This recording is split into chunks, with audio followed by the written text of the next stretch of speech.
ইরানের পারমাণবিক কর্মসূচি বন্ধে 10 দিনের আলটিমেটাম দিয়ে তেহরানকে কোণঠাসা করতে চাইছেন মার্কিন প্রেসিডেন্ট ডোনাল্ড ট্রাম্প। মধ্যপ্রাচ্যে নজিরবিহীন শক্তি বৃদ্ধির মাধ্যমে ইরানকে সমঝোতার জন্য চাপ দিচ্ছেন তিনি।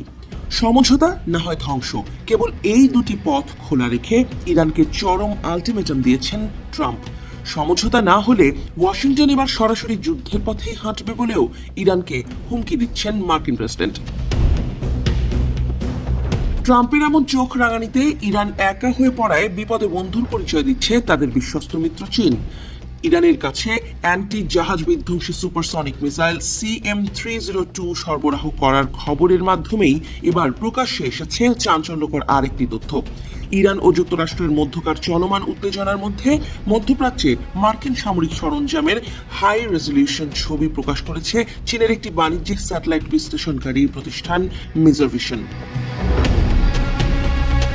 ছবিগুলোতে কাতার, জর্ডান এবং সৌদি আরবে মোতায়েন করা মার্কিন যুদ্ধজাহাজ ও যুদ্ধবিমানের সুনির্দিষ্ট অবস্থান স্পষ্টভাবে দেখানো হয়েছে।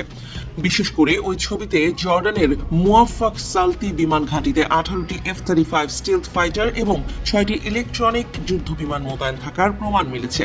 প্রেসিডেন্ট ডোনাল্ড ট্রাম্পের ক্রমাগত হামলার হুমকির মুখে চীনা প্রতিষ্ঠানের এই পদক্ষেপ ইরানকে কৌশলগত সুবিধা দিতে পারে বলে জল্পনা শুরু হয়েছে।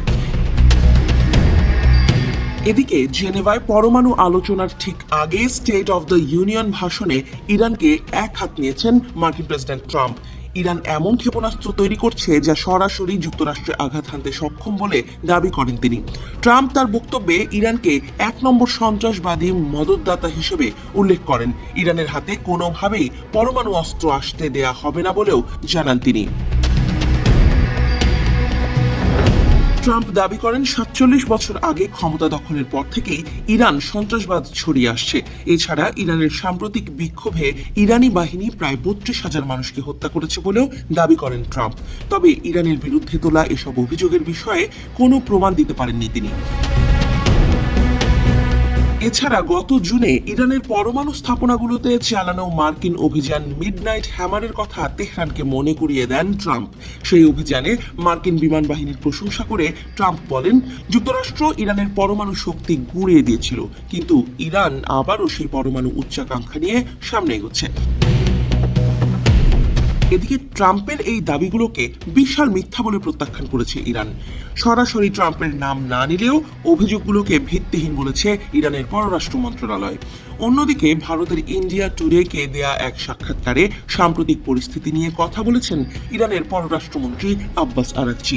তিনি বলেন, ইরান শান্তি ও যুদ্ধ উভয় পরিস্থিতির জন্যই প্রস্তুত, তবে পরমাণু ইস্যুতে যুক্তরাষ্ট্রের সঙ্গে একটি চুক্তির বিষয়ে আশা প্রকাশ করেছেন তিনি।